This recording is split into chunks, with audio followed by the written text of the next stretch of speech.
Guess there was no one.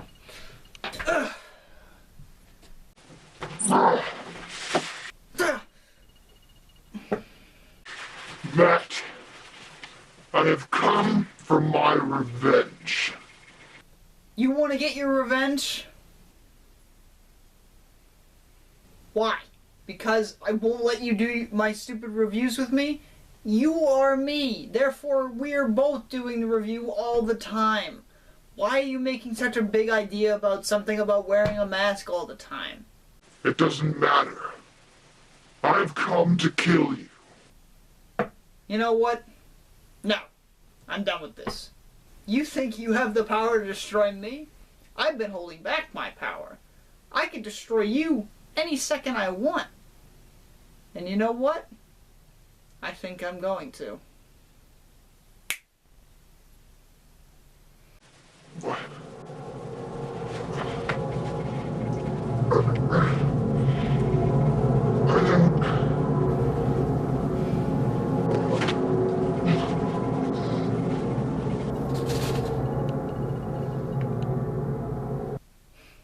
Now then, let's write a review about Ghost Rider.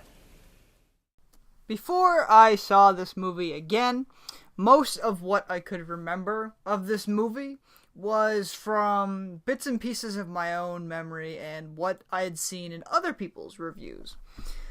So I remembered the bad parts and I remembered the cool parts, but most of this movie I didn't remember at all. Most of what I know about Ghost Rider as a character came from years later just browsing the internet and learning random facts and seeing bits and pieces of the comic books that came out about him. So as a character, I think Ghost Rider is really cool, and I hope that maybe someday he'll get another actual Marvel reboot. It's the same hope that we all had for Spider-Man for a long time. And the same hope that we all hold for Fantastic Four or any of the DC Universe characters. These are good characters that we want to see done well. So the beginning of the film starts with this backstory of the lore of this world. The main purpose of this intro sequence, it's the first minute or so of the film, is it sets up the rider that left, a contract worth 1,000 souls, and what the Ghost Riders are and how they came to existence. My question with that is, the contract the devil wants is only 1,000 souls? Why? I mean, yeah, they say 100 times in the movie that it's the really bad souls and they'll make him unstoppable and really powerful, but it's 1,000 souls. And then it's okay, well, this all happened in the time of, the Wild West era. And it's okay, well, maybe the devil wanted the 1,000 souls because that was a big town back then in the Wild West. 1,000 souls just doesn't seem like that much. Yeah, I'm sure whoever wants this contract could easily get 1,000 really evil souls from anywhere else in the world. Why does it have to be this one contract? The devil character has stake in this because he hired the original rider to go get this contract, and then he ran off with it. So that makes kind of sense. It's okay, I still kind of want to finish that contract and get that back. But it's with the character Blackheart, why does he want this contract? Why does he need 1,000 souls when he could easily just go collect 1,000 souls anywhere else? Is it because it was more easy to just get a contract that was already gathered? We then cut to Johnny as a kid, and his dad is lecturing him about oh, don't let your choices make your life, you make your choices kind of thing. And then he smokes from his cigarette, and it's hold on a second, you're letting your choice run your life. You're kind of a hypocrite. So then later, Johnny finds out that his dad is in fact dying of cancer. And then that same night, Johnny meets up with this creepy old man, who just knows who he is and knows who his dad is, which I guess kind of makes sense. They're in the carnival, people maybe know who they are, but then he just starts talking about how his dad is sick and that he could just, like, heal him, like, in an instant, and Johnny doesn't even question it. Johnny just like, alright, cool, signs the contract. But something I didn't notice the couple of times I watched this before, but I was looking for it now, he then, after he signs the contract, he then wakes up in his bed. And that could mean either two things, is that after he signed the contract, he went home and went to bed, or that this meeting with the devil actually happened in a dream. And I think it would be pretty cool if you found out that it actually happened in a dream, because then it's like that would explain the kind of strange atmosphere, the lack of questioning, why he's so quick to make these signatures. It's like it makes sense because in a dream you don't really question anything. Speaking of the devil character in this movie, he is actually fairly well acted. He's a little corny, but he's also intimidating. And he has that kind of presence about him of, you could see him being legitimately intimidating. There's also an element of him that's like almost legitimately trusting as well. Like he has that kind of silver tongue about him, like Loki does. Where it's like, you know, it's probably going to not be like good for you, but there's a part of you that's like, even if this doesn't work out 100% the way I hope, it's still better than not taking the deal. So, Johnny, of course, signs the contract, and then he basically becomes immortal. Because he has to fulfill his contract. And that kind of takes away from the tension, because it's like, well, we know he won't die, because one, he's the main character, and two, he now physically can't die. So it's kind of like okay, we don't have to really get invested in this character because we know he's going to make it. And it allows us more to not get invested in him, but just kind of like see what he does. And on that note, because he is immortal and he grew up from being like a 17-year-old kid to being an adult, knowing that he could do all these crazy things and not die, not only did he use that to his advantage of making a lot of money being a stunt performer, but it also makes a lot of sense that he would become as crazy as Nicolas Cage. Like, if you think about it, he grew up just so full of himself and knowing he couldn't die, of course he'd become just super crazy. The main villain, Blackheart. First of all, his name is not intimidating. Like, you hear it and you're like, Blackheart? Is that your edgy OC? What is this? But then, the way he acts isn't intimidating. Like, I had said that the actor they had playing the devil character was legitimately intimidating. Where it's like he has that way about him that it's like you just feel his age, his presence, his superiority. And it's like he walks into the room and he already knows how it's gonna go down. Whereas Blackheart, he just looks and sounds and acts like a spoiled rich kid trying to get his dad's attention. Like, he doesn't seem like he's a real villain. He seems like he's just a spoiled brat, just like rebelling against his dad to be like, I don't need you to be evil, Dad. I'll do it on my own. It's like, you're just acting up. You're not being intimidating. A part of the film is about Johnny thinking he's got his second chance on the way. And that he's going to be able to just smooth things over with Roxanne and go right back to where they were when they were like 17 years old. And he's completely right. He, like, through just being a complete, like, and total creep and just over assuming that his things is all just gonna work out in his favor, completely pays off because it does work out in his favor. So then we get their date scene, and it just raises a couple of questions for me, at least. One, why does Roxanne bring a magic 8-ball on her date? Two, when Johnny realizes his hands are glowing, he decides to wash them? Like, that one really got... Like, I mean, the magic 8-ball is just kind of weird, but I'm like, it's the early 2000s. It's like, that kind of could be excused for just... Maybe that's just her thing. We don't know this character. We don't know anything about her that she's been doing since she was dating Johnny when they were 17. And it's like, okay, maybe that's just what she does. But Johnny's like, wow, my hands are glowing. Better wash them to make sure it doesn't come off, or wash it off. Or it's like, dude, your hands are glowing.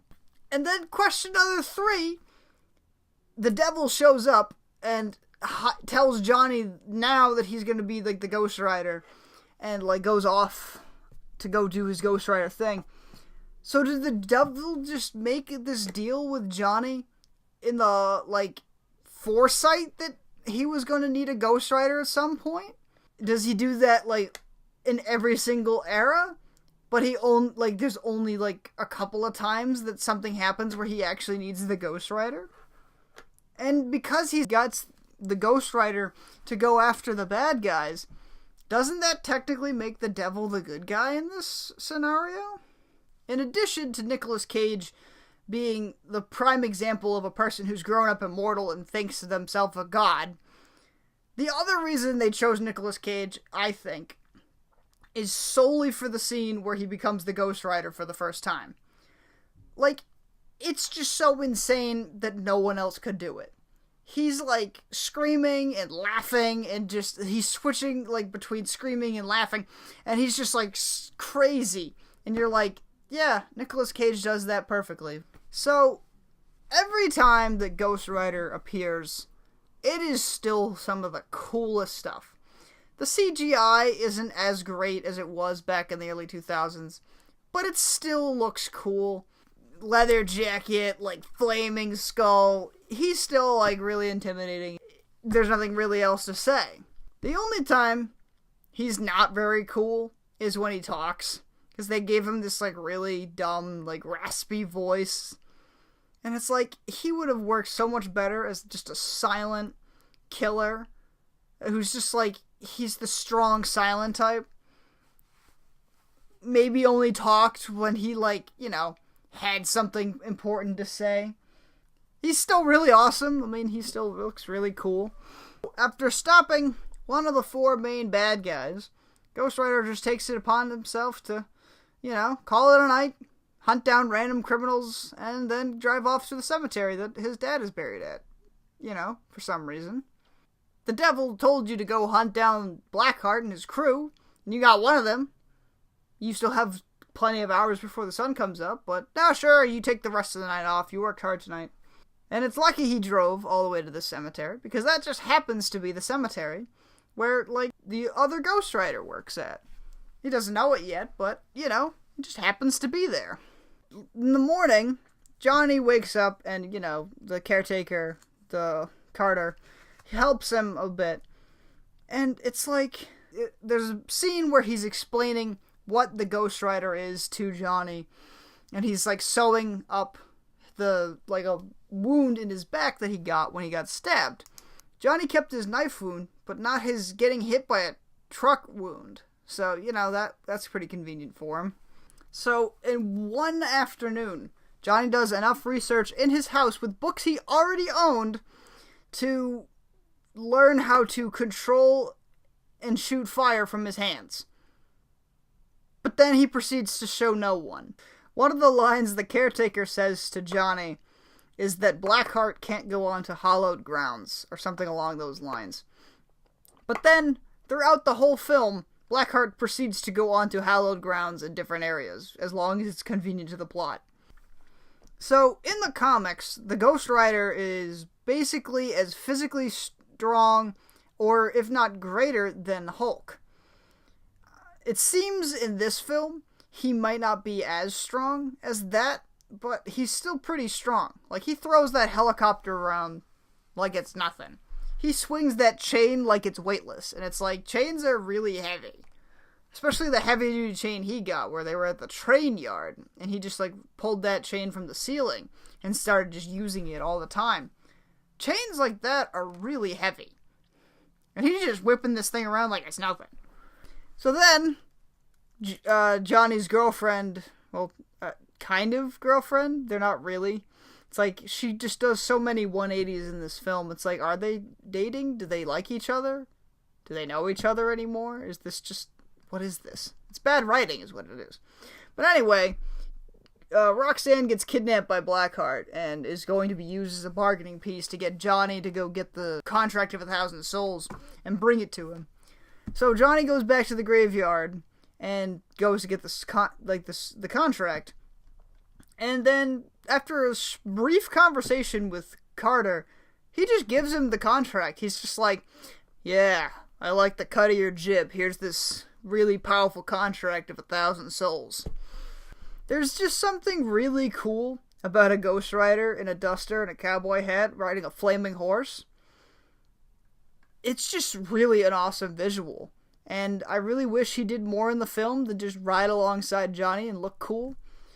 So then Blackheart gets his hands on the contract, and instead of, like, you know, maybe, like, reading off a couple of names or something to show that he's got he just kind of shouts, "Come to me!" And all the ghosts are just like, now's the time, and they all just fly into him, and it's like, well, did he really need the contract?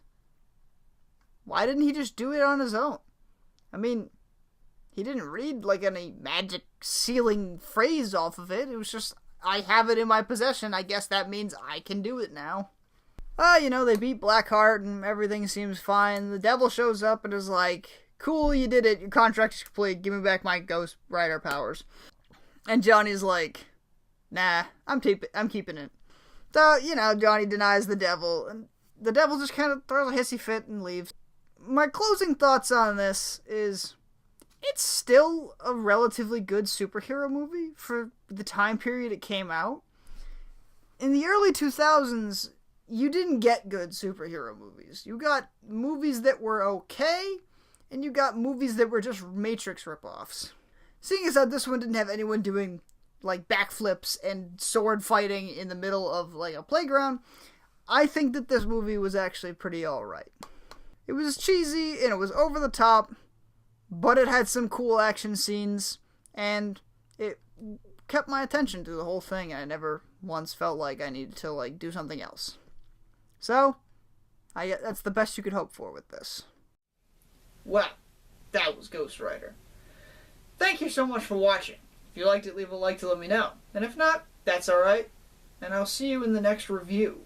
I will be reviewing the movie that came out earlier this year, Avengers Infinity War. As you can see by the snap, I was feeling it a little bit today. Thank you so much for watching. I'll see you next time. Take care.